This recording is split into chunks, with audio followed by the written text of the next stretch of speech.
Всем привет!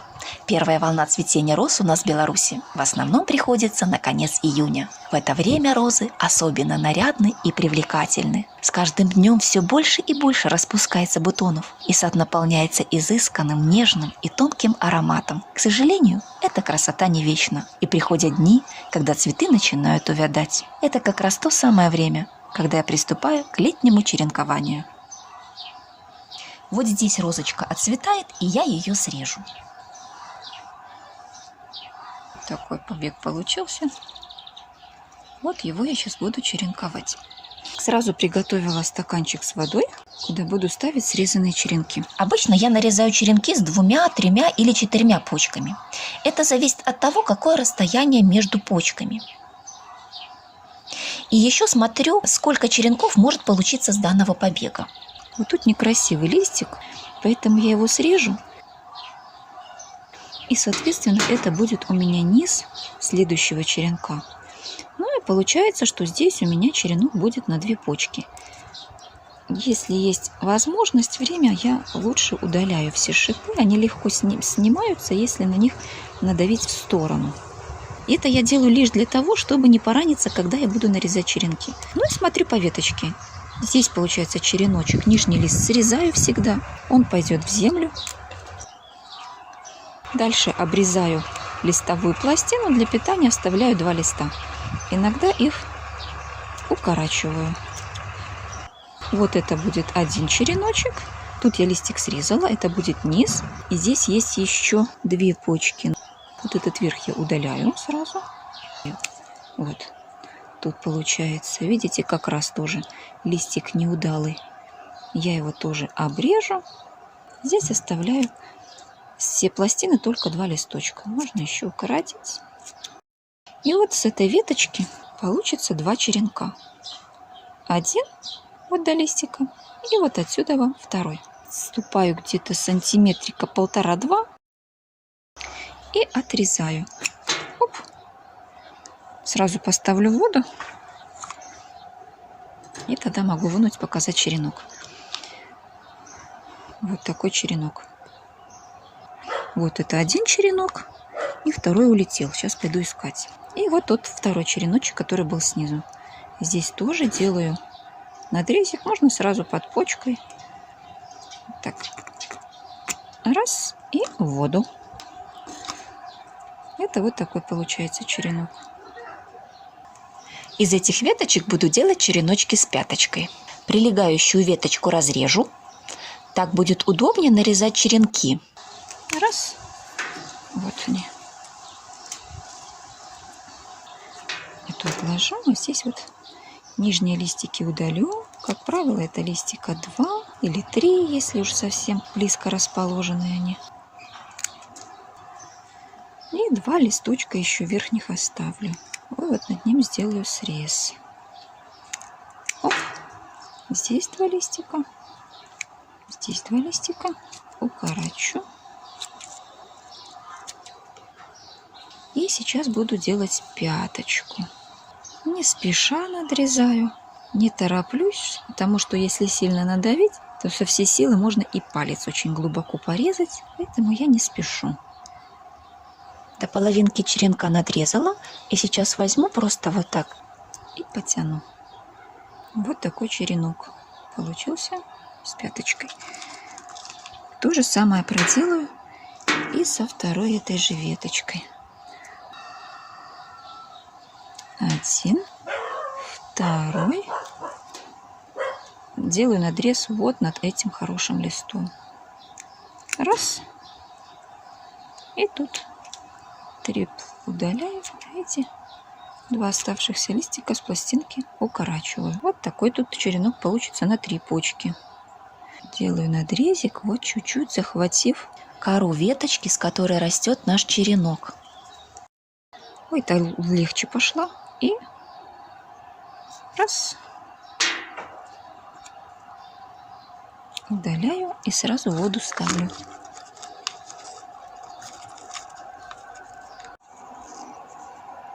Развела акарицид.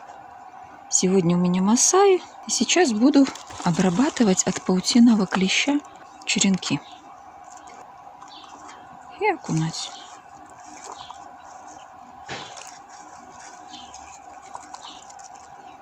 Все, обработала. И назад в стаканчик их с водой поставлю. Пока листики черенков будут обсыхать в тенечке, подготовлю перлит для укоренения. Черенки, которые с пяточкой, буду просто опудривать корневином и высаживать в перлит.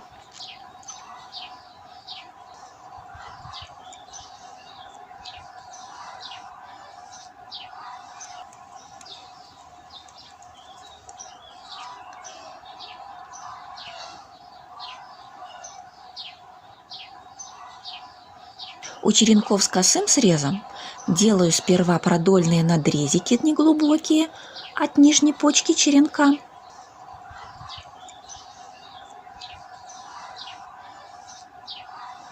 И тоже припудриваю корневином.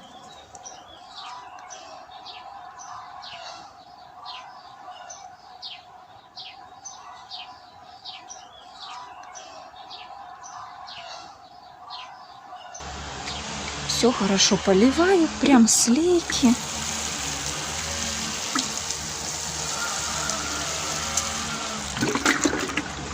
Разок, потом еще разок пролью.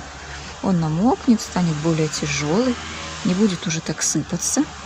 Еще разок пролью.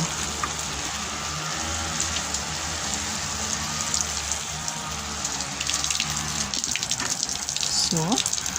Поставила ящички с череночками. Такой небольшой парничок. С северной стороны дома солнышко здесь не бывает практически совсем. Прошло 2 недельки. Я из своего любопытства заглянула, как же там обстоят дела у наших черенков розочек. Я заглянула и обнаружила, что сорт Гирлянде Амур казался самым-самым шустрым на укоренение. И вот уже видны корешки. Череночек с пяточкой, и вот он с корешками. Вот у второго черенка тоже корешки есть. Тоже череночек с пяточкой. Третий. Тяжело они так выходят. О, это вообще хорошая корневая. Тоже череночек с пяточкой, видите? Четвертый.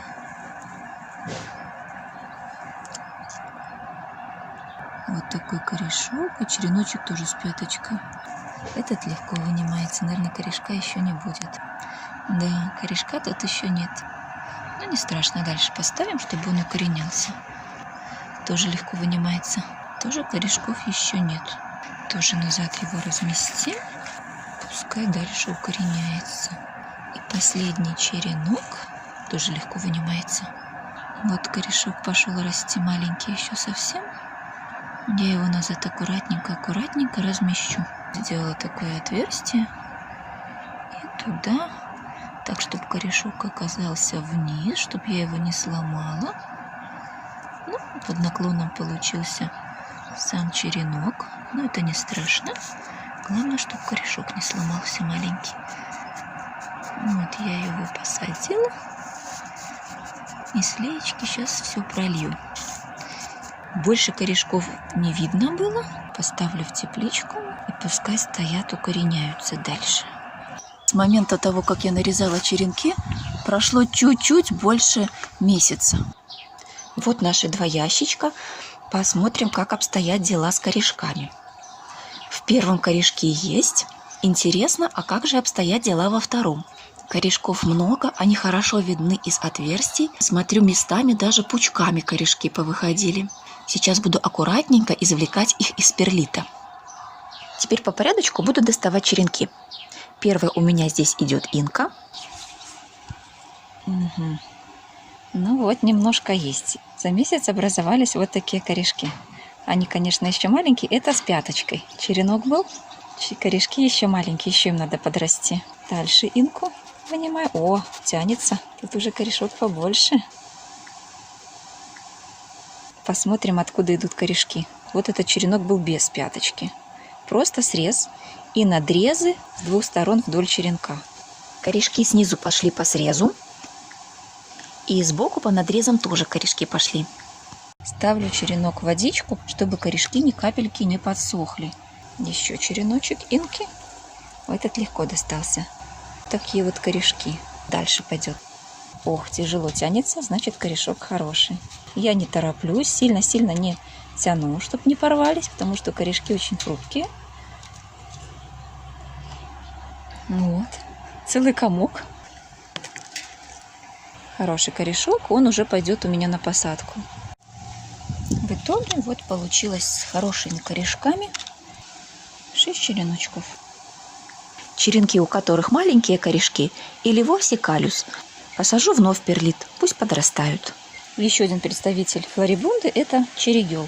Сложно достается. Да, аккуратненько. Смотрите, как поднимается прям перлит вверх. Сейчас оттряхну перлит. Чик-чик-чик-чик-чик-чик. Это черенок с пяточкой был. Надрезиков нет. Смотрите, сколько корней за месяц. Далее просто срез. Черегел получилось вот один черенок с хорошим калюсом и 4 черенка уже с хорошими корешками, которые пойдут в стаканчики в грунт. Далее Сурир дю Хавр. Черенок тоненький, корешки замечательные, тоже не вынимается. Давай потихонечку. Надорвался. Ой, что-то тут вообще тянется много. Получилось сколько их. Длинный такой. Один какой-то даже надорвался. Услышала я, как хрустнул. Ну, вообще супер. Ой-ой-ой, Сурир хорошо укореняется, наверное. Все 3. И все 3 суперские. Маленький, тоненький. Корни не соответствуют его верхушке. Вот это да. Вот это мощь. Далее Манститвуд. Многими любимая английская роза. За аромат и насыщенность цвета. Ой, не достается. Тут только 2 листочка каких-то сверху торчат. Их! Во. Далее Манститвуд. Тоже тяжело идет. Тоже тоненький. И тоже красивенький. Еще один Манститвуд. О, здесь корешки пошли уже отовсюду. Сейчас все вот эти черенки, которые укоренились, рассажу по стаканчику. А на сегодня у меня все. Всем пока-пока.